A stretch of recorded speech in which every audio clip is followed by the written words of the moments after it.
Sneakers and Cleats, the podcast.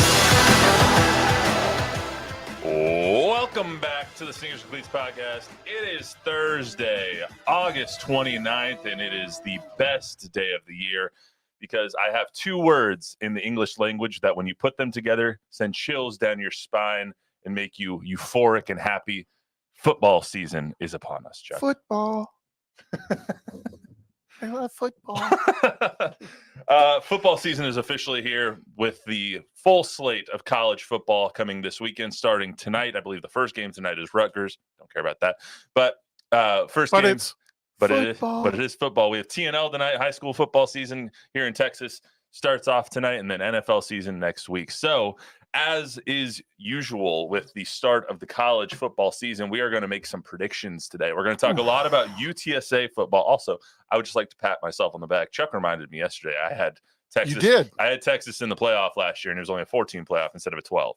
So, well congratulations done to me. They got destroyed, or they got. Doesn't matter. They were there. They got beat, but it didn't matter after that. I'll still take the win. Bold prediction in August to be able to make that call. Well done. I will have another bold prediction for everybody today as well, and it involves the Alabama Crimson Tide.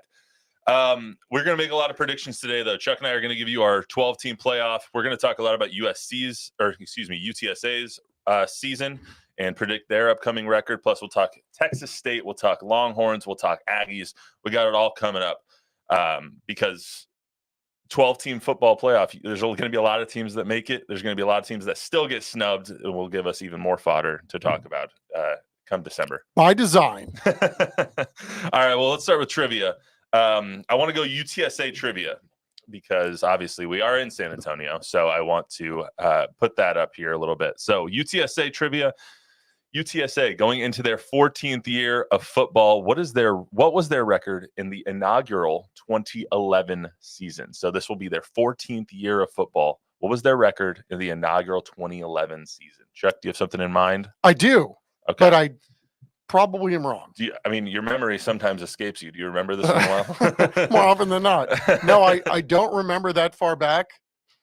Again, Matthew, I have a hard time predicting what I had for lunch or what I'm going to have for lunch most days. So what happened in UTSA's inaugural season 14 years ago, hopefully I'm in the sphere. I can tell you pretty much what you'll have for lunch. It's either Zito's, it's Ding Hao, or it's Jimmy John's. Not today. Sometimes it's Popeyes. Not today. Not today. Today it's going to be different because I won't be around any of those places this afternoon at lunch.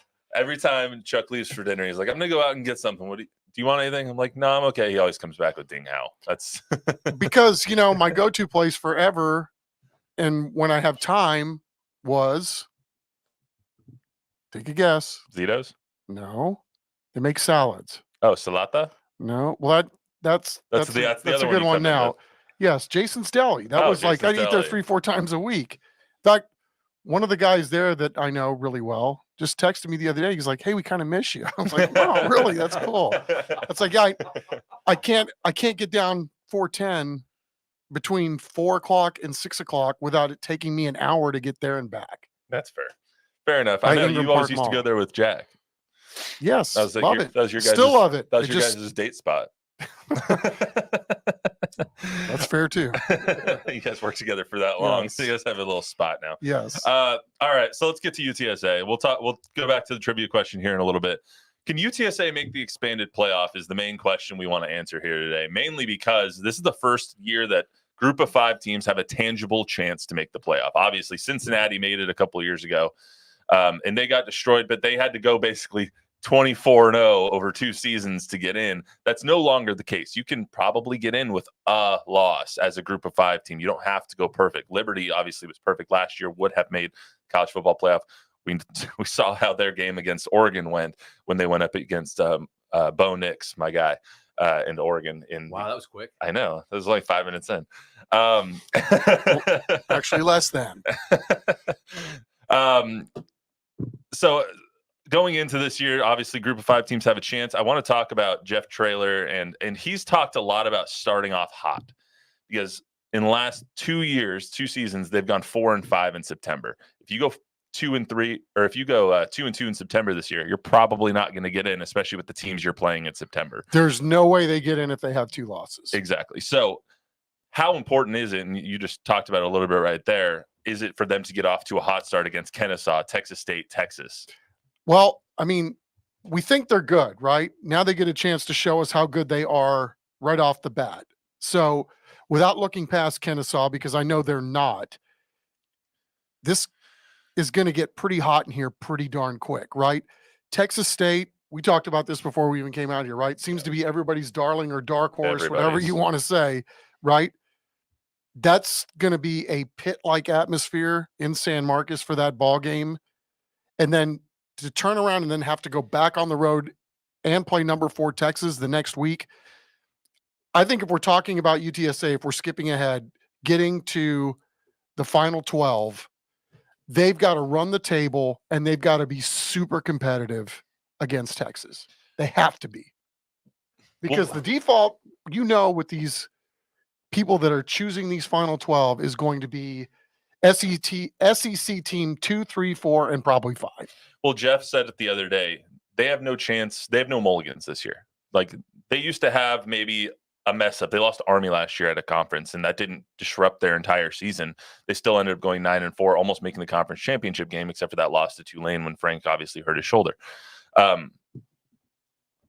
This year, they have no mulligans, and they're probably going to have to win sexy. They're probably going to have to destroy Kennesaw State. You're probably going to have to win by 35 points. The spread's 25. You're going to have to pass that. When you beat Houston Christian at the end of this month, I have no doubt they're going to win that game. How much do you win by? Do you win sexy? When you go to East Carolina, a bad AAC conference school, are you going to win that game? Are you going to win big? When you go to Tulsa, when you go to Tulsa, when Temple comes, are you going to win those games in a sexy, nice, big way and prove that you're one of the best teams? Or are you going to win close, which UTSA wins, but they tend to win close. So the wins that are 10 or less aren't going to be that sexy win for the committee. I agree. But, this team is really, really deep, and they've got some studs. And I know we're going to dive into them a little bit more here in just a second, but they can do this. Are they going to be able to not have let's say they go and knock off Kennesaw, they beat Texas State, and then they're really, really good against Texas, but they don't win. They're starting to feel themselves. It's like, okay, they start maybe winning a couple games on the road early past the first 3 games. Is there a trap game somewhere on that schedule that, you just, to be able to focus and play championship level football, you've got to do it every single week. You have to meet every challenge, and you really have to, the cliche about taking them one game at a time, that's so hard to do when you're dealing with injuries and, looking ahead. Where are the bugaboos on the schedule? It's easy to look past some of these teams. Maybe it's easier to get your team's attention because they've been so good at home, and that if you're going to slip up, it could be on the road. How are they going to find that extra gear that they haven't been able to as a program? Well, they've done a lot of winning, but you're talking about being in a championship tournament, right? Mm-hmm. If you want to play championship caliber football, or if you want to play championship tournament football at the end of the year, you have to play championship caliber football each and every single week. And the focus with teenagers and, young 20-year-olds, this is the challenge. So if they can pull it off, we'll be the first ones to salute them to do it. And they can do it. And with this coaching staff and with everything they've got in place, it's just, can you do it every week with those challenges? I think Jeff, in his time here over the last 3 years, is 23-3 or 24-3 in conference games. He's phenomenal when it comes to conference wins and making sure that those are the most important games on your schedule. It's going to be an adjustment, I think, for him, for the rest of, and it has been an adjustment for him and the rest of the coaching staff, the rest of the players, to get into the mindset that the out of conference games are now just as important if you want to accomplish your main goal. And when I talked to him at AAC Media Day, he brought up the playoff. I didn't even bring up the playoff. They know that the playoff is tangible, is within their grasp. They had at the AAC Media Day, they had the CFP trophy for the first time. Like, that is an acquirable asset and like an acquirable goal, a reachable goal for them. And for them to know it, for them to bring it up, I think there's even more pressure on this program, but also especially on those early games. You have 5 games in either August or September, besides Kennesaw, obviously, in August. You need to go 4-1 in those games. But that's cool, right? I mean, that this program has evolved to the point where they can put this on the wall and nobody's going, say what? They have the 6th best odds to make the playoffs, right, for a group of 5 schools. So to put that on the board, good for them. And it's cool that they've given themselves something to shoot for right as we get ready to start the season. And the better thing about all this is if there's a slip up, if there's a trip up, especially early on in the season, well, the next goal is to win the conference championship. Again, at the root of this, the most important thing is we want to go win a conference title again. Yep. There's a lot of questions surrounding UTSA coming into this. One of which is something we've been asking since the bowl game last year, is how is this team going to go into the Frank Harris, Rashad Wisdom post era? Obviously, Frank's been here for so long. He's still around the team every day, it seems like. Rashad now doing great things on the Buccaneers practice squad, which was announced yesterday. Congratulations to him. Congratulations to Joshua Cephas, all the other UTSA guys that have made rosters, all the other San Antonio guys that have made rosters. But how does this team go into the post-Frank and Rashad era? Well, it'll be interesting to see how they do it, right? Because I think there's still a lot of questions that we probably have that I don't think the team necessarily does, right? I mean, we saw with our own eyes how they do this when they vote their own teammates those single-digit numbers. And so I would believe that those are going to be the guys that lead them out of this in terms of, filling the vacuum or the void that was left by Frank and Rashad. But it's the system is set up for these things to evolve and, have somebody come in and fill the void. So I think we've put a little too much on that at this point, but maybe we'll see. I think when you have the culture, when you have the 2-0 triangle of toughness, when you have the culture pillars that Jeff does and all of what he has built over the last 5 years, even though Rashad and Frank were great vessels to get that message out, the message is still the same. It's still the 2-0 triangle of toughness. The pillars are all still the same. It's still the same culture. You just had great mouthpieces for it on both offense and defense.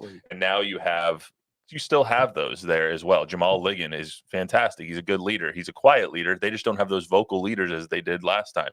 JT Clark, great leader. Oscar Cardenas, great leader. Mekhi Hart, back and better than ever, great leader. He's coming off an injury as well. You still have those guys on this roster. It's just not those brand names that we've seen, the Frank Harris, the Rashad Wisdom, the Joshua Cephas, all those guys. It usually, as you know, is going to come from the quarterback room more than likely. And I think they're in pretty good shape there. There's some selfless guys there. And,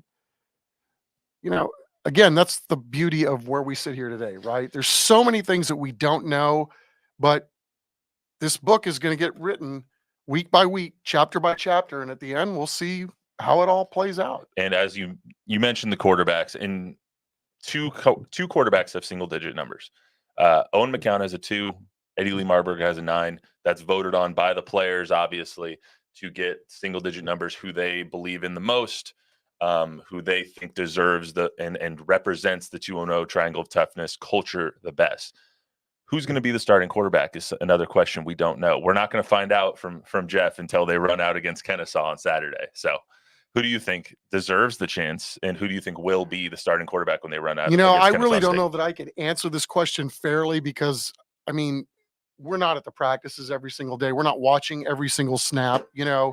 I met Eddie Lee a couple times and seems like a really nice guy, and I've never met Owen, but they both proven that they can move the football, right? We do know that.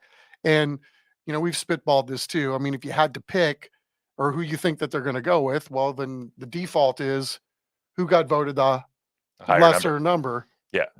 Technically the lower number. Yeah. Right. The lower number, not lesser. Yes. So, Owen, but, I think early on we'll take Jeff at his word. And he said all along, I'm going to play probably more than one guy at that position early on in the season. See, at AAC Media Day, he told me something different. He told me playing two quarterback breeds mistrust or lack of confidence in the other. So I don't think he's going to play two. I think he's going to play one, and I think it's going to be Owen for a couple of reasons. One, he was voted the lower number by his teammates. Mm-hmm. I mean, being a number two as a redshirt sophomore now is no small feat. And you have the trust of your teammates. You have the trust of more teammates in that case, since Eddie Lee's a 9 and Owen's a 2, that shows that you have the command and the leadership of this team. Another thing just is, and it could be nothing and it could be something, we saw at the luncheon that you hosted wonderfully, by the way. You're very kind. Thank you. It was Emmett and Jeff. Yeah, Emmett and Jeff, and Chuck McIntyre. But we saw at the luncheon, Owen was up front with the bigwigs. He was up front with Peter Sakai and with a lot of the different San Antonio leaders that have a big say in this team and what happens to the future of this team. Eddie Lee was a couple rows back. Could it mean something? Could it mean nothing? I don't know.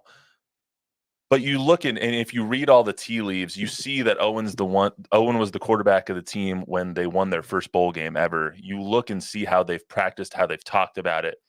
I think Owen's going to end up being the quarterback of this team, and I don't think that it's going to be a quarterback by committee. I think it's going to be, you're the guy, go win us some football games. I think, though, the first game, it'll be interesting again to see how they pair this, but Kennesaw State is going to give, you would think, multiple players an opportunity to see the field.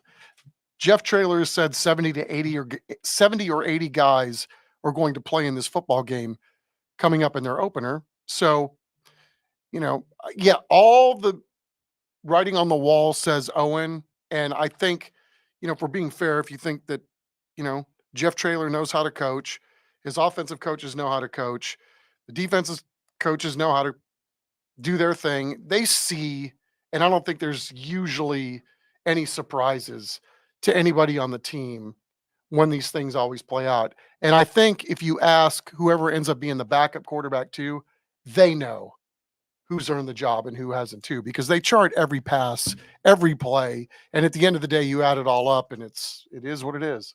Bob? Hey, in the comment section, there's a ton of love for your tie today. Oh, thank you. People are thank loving you. the tie. Tons of love. And we probably should enforce some kind of a dress code for the podcast. What do you mean? Nothing. And then there's also some hate in the comments as well. Okay. Well, we welcome the hate. In Oklahoma says UTSA in the playoffs. Put that pipe down. They have the 6th best odds to make the playoffs. So I don't know what pipe you're looking at, but they do have the 6th best odds to make the playoff. I was going to go over that here in a second. It's Boise State, Liberty, Memphis, Texas State, Tulane, and then UTSA. So literally 3 teams from the AAC are all in the top 6, and a group of 5 team has to make the playoff. Like, it's not, will a group of 5 team make the playoff? A group of 5 team is going to make the playoff. Will it be UTSA? Is a whole nother question. Look, we welcome the hate. I mean, yeah, you're doing this early in the year, trying to predict what's going to happen 3-4 months from now. Again, we'll go back to my comments about I can't even predict what I'm having for lunch today, much less what's going to happen 4 months from now. Salata. We love it when Matt mixes it up with the commenters. It's great. It's true. Like, UTSA has a tangible chance. Like, if you told me UTSA made the playoff, that wouldn't be weird. Like, that's not picking something completely off the board. If you said Boise State made the playoff, that wouldn't be something that's completely off the board because they're the favorite to make the playoff of the group of 5 teams. That being said, the UTSA, you have their schedule in front of you. UTSA's win total right now is 8.5. Excuse me. That's what Vegas has. That's what Vegas has. 8.5. Are you taking over or under 8.5? I think that's an easy one, right? I think that's easy. Yeah. But we said that last year with the Spurs, though, so I wouldn't be, be a little careful. Apples and oranges here, though. Yeah, no. I think that it's going to come down to a couple of games. Texas, if they make the playoff and if they surpass the win total, is going to come down to a couple of games. You can chalk up a loss to Texas. That's just, they're going to lose to Texas, probably. I hope they win, but they're probably going to lose in RFK. Are they going to beat Texas State? That's going to be a question mark, especially because Texas State's win total is also 8.5. A lot of people are picking Texas State to make the college football playoff, including Action Network's Brett McMurphy coming in as the number 12 team. Wow. Yeah, he picked them to make the college football playoff. So Are they going to beat Texas State? That's a question. The rest of their schedule is pretty simple. You get Memphis at home, might be a look out against Tulsa before that. You get your buys in the right place. Is Army, they're going to have a chip on their shoulder against Army in the last game of the season because Army beat them last year. You play the bottom few teams in this conference at Rice. You're versus North Texas, which is always a close game between these two teams. But at least that one's at home. Exactly. And then you get versus Temple, who's the worst team in this conference. Florida Atlantic might be a touchy game, but that's at home too. I think their schedule lines up in a way where they can go 11-1, not easily, but that's the ceiling. But I think the floor for this team is 9-3 in the regular season. I couldn't said it any better than myself. You're right. I think, if you were to say, okay, maybe the Texas State game's a toss-up on the road. It's going to be a packed house in San Marcos. This is their Super Bowl, especially, this early on in the season. And given, the superiority UTSA has had over them historically, there's another trip-up game in there, and they still win 9 games. I'm with you. If you lose to Memphis, you lose to Texas, and you lose to Texas State, you're 9-3. And you still might make the the AAC championship game. So I think that over 8.5 is pretty clear. I wanted to ask you, Chuck, Texas State is the darling right now. Texas State has been who'd have ever thought picked by a Way lot to go, of people GJ. out of the Sun Belt. Why? What is it about GJ Kinney and this Texas State team?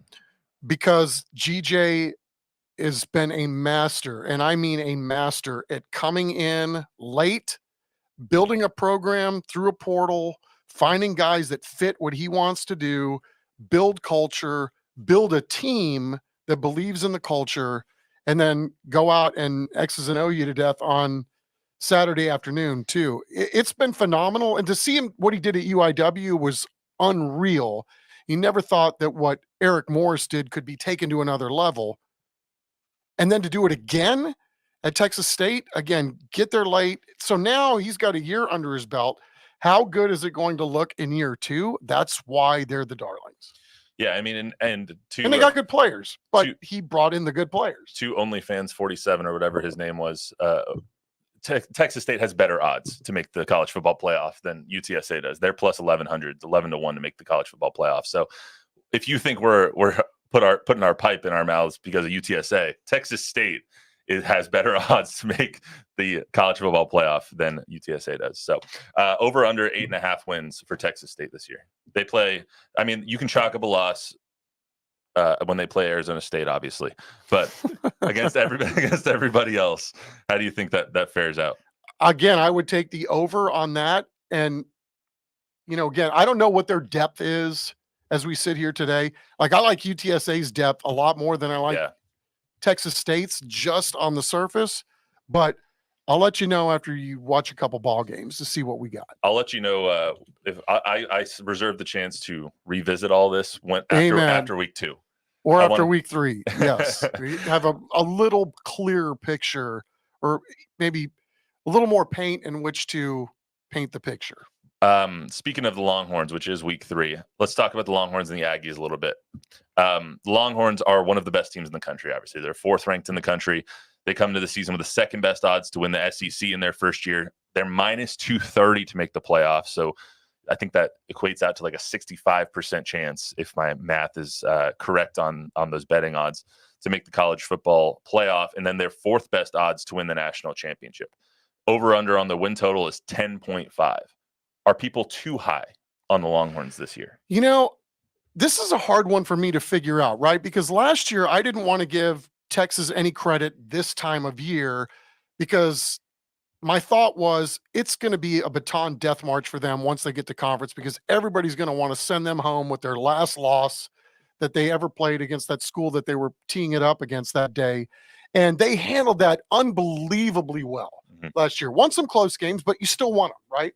Knowing that you were going to get everybody's best shot every single week. Well, that's kind of the way I feel about going into the SEC, right? I mean, yes, they're good. Yes, they're deep.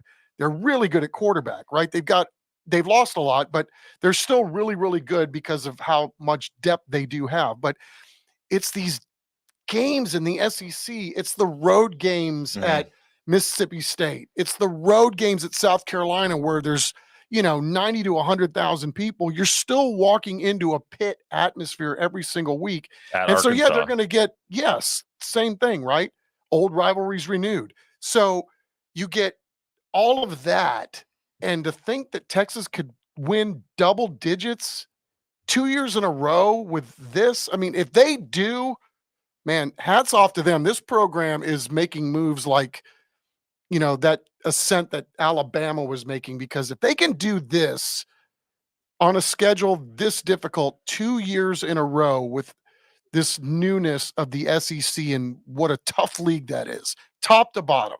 There are no off weeks. I don't care what anybody says. Hats off to them. I don't think they win 10 games this year. Their schedule is in their favor. 5 of their first 7 games are at home. The only road games you have, true road game you have in their first 7 games is at Michigan. And Michigan is not what they were last year. You lose Jim Harbaugh. You lose, I think it's 13 starters. You come in with Sharon Moore. I mean, there's this giant cloud hanging over Michigan right now. I don't know what Michigan is going to be, frankly. And I think they go into the Oklahoma game, into the Red River rivalry, 5-0. And I think they beat Oklahoma. They go 6-0. I think they lose to Georgia after that. That's where they trip up, because historically they're really bad after the Red River rivalry, it's gotten us all, which I can't say. They tend to be pretty bad after that game. So I would guess that they're going to go. They literally are. They're home to Colorado State. That's a win. They're away to Michigan. I think that's a win. You're home to UTSA, home to University of Louisiana Monroe. You're home to Mississippi State, and then you're in a neutral site game against Oklahoma. That's 6-0, and then you're at home against Georgia. Like, you have everything lining up for you to go 7-0 to start off. They might trip up in one of those games, because that's the Texas way right now. But I think they can very easily be 10-1 going into the Texas A&M game to close out the season and already have their playoff spot wrapped up. Okay. I mean, I'm not going to debate you. Again, we're spitballing this anyway. Right. It's just, that, again, every single week sounds like a fist fight to me. But if you go 10-2, you're going to make the playoff from the SEC. True that. So if you go 10-2, let's say they lose to A&M and they lose to Georgia, they're still going to make the playoff. Like, that's, if you don't make the championship game, but then if you lose the championship game and you go 10-3 instead of 10-2, does that hurt you or does that help you? It's like, right. At that, I don't know, because I think that Texas A&M game is going to be for A&M to make the playoff. I think that they're going to be pretty high up there, maybe 9-2 at that point, 8-3 at that point, and they need that win against Texas to add to their resume to try and get in. So, I think they will need it if they want to get in. So speaking of the Aggies, they have the 14th best odds to win the national championship. They're plus 220 to make the playoff, so definitely not a shoe-in by any means. 6th best odds to win the SEC, and their over-under is 8.5 on their win total. Where do they end up? I think they win more than 8.5. They're a fascinating program to kind of watch from afar, right, or read about from afar, because I know that Elko has come in here and kicked a lot of keisters. There were a lot of kids puking on the practice field, and spring football was no walk in the park. I think all this team or this program needed is a little more focus. I think culturally, they already know what it's like to play in the SEC week in and week out. There's a lot of variables in play, but I think, if I'm a betting man, and I'm not, I would definitely take the over on the Aggies. I think the Aggies over-under might come down to that Texas game. And if Texas has already sewn up their playoff spot and doesn't have a lot to play for, I think they'll still be into that game, obviously, because it's a rivalry renewed. They played every year for like 97 years or whatever, 111 years, whatever the hell it was. I think that'll still be a hell of a game, but that could come down to they're going 8-3 at the end of the season. They're going into the Texas game needing one more win to try and get into the playoff. So much the better. Hopefully that game means that, they're both going in. That's what the real hope would be. Then imagine what that's right. imagine what the atmosphere is going to be like in College Station that weekend anyway. Before we get to our college football playoff predictions, let's answer our trivia question. So the UTSA Roadrunners are going to their 14th year of football. What was their record in the inaugural season of 2011? Shame on me, because at least you gave me a heads up with what the trivia question was going to be, and I should have looked it up, but of course I was too lazy to do it. I'll say 5-6. Close, 4-6. Okay, 4-6 is the I correct thought, answer. well, that was way more than anybody thought they were going. Well, and believe they went 8-4 the following year. So they stepped it up the following year. Obviously, hats off to Larry Coker, man. Should be in the College Football Hall of Fame. Make it so. Fun fact: I hated UTSA for a long time because I have a good story. Because I was playing junior college ball, and I got a scholarship offer from Larry Coker the year that they went like 1-11. It was like they were really bad, like 2-10, something like that. They lost all their conference games, and so I hadn't made a decision yet. And Larry Coker and his entire staff get fired, and then they pull the offer. So I was like, "Screw UTSA! I don't want to talk about them ever again. They're the worst." Obviously, I love I don't love UTSA, but I cover them now, so it's like it's a little bit different. It's hard. I was like, dang it. You know, it's again. I don't have a story like that, but you know, it's not like these guys are the Yankees. You know, that's only. And even I'm starting to soften on them. I mean, my hate for any team with a logo is starting to lessen. All right, Chuck. Over time. Let's get to our predictions here for the 12-team inaugural college football 12-team playoff. Pull out the list. Do you want me to go first, or do you want to go first? No, you go, because I actually think you spent more time on this than I did. In fact, I know that's the case. I've spent a lot of time on college football. Stop buying what? I don't know. All right, so I kind of went by conference. Okay. I have 4 SEC teams. I have 2 ACC. I have 2 Big 12. I have 1 Big 10, and then 1 Group of 5. Oregon is going to be the best team in the country. Their schedule lines up for it. They don't have very many tough road games, especially when it comes to the Big 10, which is their new conference that they're in. Dylan Gabriel, if he can stay healthy, which is going to be the asterisk on this. If Dylan Gabriel can stay healthy, then they're going to win 11, 12 games. They're going to be the number 1 seed. They're going to make the playoff. I think they're going to win the Big 10. Clemson, I have them making it over Florida State and Louisville. Florida State obviously already lost to Georgia Tech, so we have the knowledge of that. So I think Clemson actually might win this week 1 against Georgia.